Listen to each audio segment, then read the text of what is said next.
Hello, everyone. This video today is going to be concerning Yahshua and why Yahshua, who the world calls Jesus, he was a Hebrew Israelite man.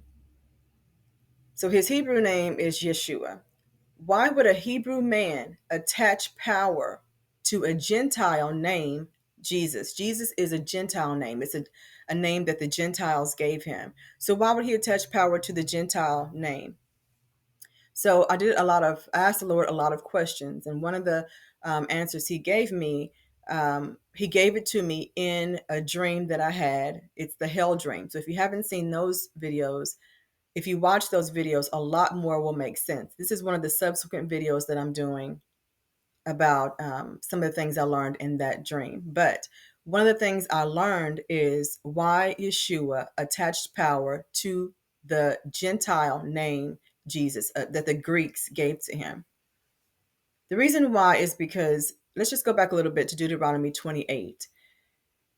In Deuteronomy 28, Moses is telling the Hebrew Israelites, if you honor the Lord, if you stay repentant, and if you keep him first, he will add all things unto you. You will never want for anything. You will be the head and not the tail. But if you do not honor him, and if you go around whoring after the gods of the Gentiles, the Lord is going to send you into exile out of Israel, and these are all the bad curses that are going to come upon you. Well, the Hebrew Israelites went whoring after other gods, and so Yah sent them into exile out of Israel, and he sent them into a land that neither they knew nor their forefathers knew. And the Bible talks about how he's going to do that. He was going to send them, it said he would send them uh, on ships. He would send them on ships into bondage. So we all know of the group of people who went into bondage on ships. Now, when it was basically the tribe of Judah. Now, I've heard people say that it was all 12 tribes. It was Judah. Judah is the one that went into captivity to the four corners of the earth. Now, the other 12 tribes are still where they were before.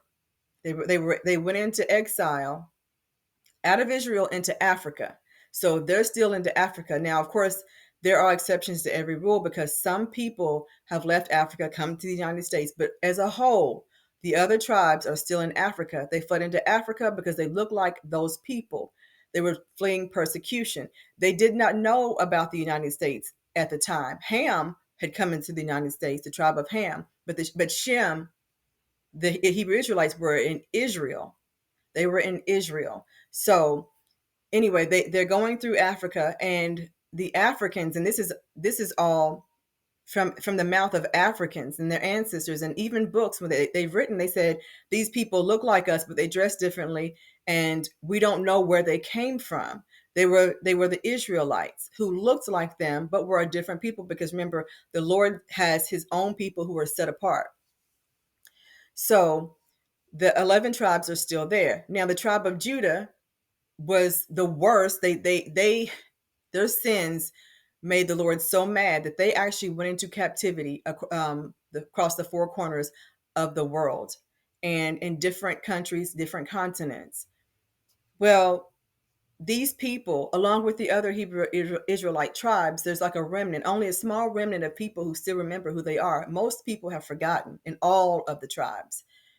But Judah, Satan comes against that tribe so hard because that's Yeshua's tribe. That's David's tribe. That's Solomon's tribe.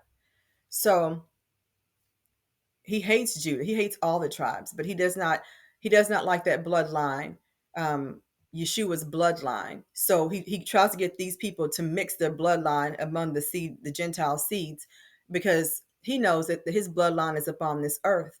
And I'll do a video about that. But with his bloodline being upon the earth, he's trying to mix out the original, the bloodline of Yeshua. Anyway, Yeshua knew that his tribe was going to go into captivity. So what he did was he knew that they were going to forget who they were. They were going to forget the language. So he attached power to the Gentile name because he knew that his people would be held in captivity by Gentiles.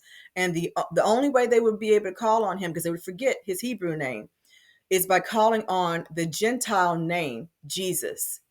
So he attached power to the name Jesus so his people in their captivity, in the lands of their captivity, could still call on him. Because remember, he is the son of Yahuwah. He is the mediator between us and between Yah. And Jesus is an attorney. He basically mediates, and he's going to be a judge. That title of attorney is going to be over as soon as he bangs that gavel. Judgment's going to start. When judgment starts, he's no longer going to be an attorney. He's going to become a judge. And so whatever you got going on at the time, that's it. You're going to be judged based on that. So he's mediating right now for all of us. He's fighting for all of us. But the moment that the time winds down completely, he becomes a judge. Yeshua, he made it to where his people in the lands of their captivity could still call on him. So he attached power to that Gentile name, Jesus, because there is no J in the Hebrew language. So even if the name Yeshua in Yahuwah, it's actually pronounced Jia, Jia, like the Y sound makes the Jia sound. J is like a JY sound. And so because it makes that Jia sound, some people even will even write when they're talking about Yah. I've seen license plates. It's JAH, Jah, because that's the sound that it is. And to mimic that J sound, they put a J in the English language. There was no J prior to like the 1600s in the English language. But anyway, Yeshua attached power to the name Jesus. So even in the lands of the land of their captivity, whatever land they ended up in, they could still call on him, even if they called him through that Gentile name. So I hope this video was thorough and its explanation. I'm going to do subsequent videos about other topics, but I just wanted to put this one out there and give you an idea as to why Yeshua has power. That name has power. Yahuwah has power, but Jesus also has power. So you can cast out a demonic spirit with the name Jesus. I've seen it done. There's power in the name Jesus. So most of the time when people are pretty far along spiritually, they will call him by his Hebrew name, Yahuwah. I'm sorry, Yeshua. They would call him Yeshua, but he will answer to the name Jesus. But there's going to come a time when he's not going to answer to Jesus anymore. He's only going to answer to Yahshua. I'm sorry, Yahshua. He's only going to answer to his Hebrew name, and that's going to be at the time of judgment. So it's best that you go ahead and get used to calling him by his Hebrew name, because he's going to let the Gentile name's going to fall off, and he's going to walk in his truth. And when people see him in his truth, a lot of people are going to have a problem with that because they're not going to like the way that his outer appearance looks. So you got to get into the mindset of worshiping him now in spirit and in truth, because if you have a problem with his truth, then you're not really worshiping him in his fullness.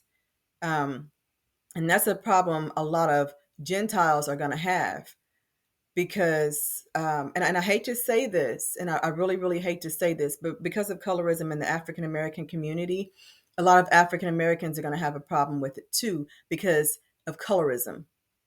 And you got to be careful with that, because if you don't welcome his truth, if you don't accept him, guess what? He's not going to accept you. You got to worship him in spirit and in truth, and accept him in his fullness, in his truth. All right, so if you made it this far, thank you so much for watching. If you like this video, please click like, share it, and subscribe to the channel. Click the notification bell. The next video that's uploaded, you will be notified. Thank you. Have a great night.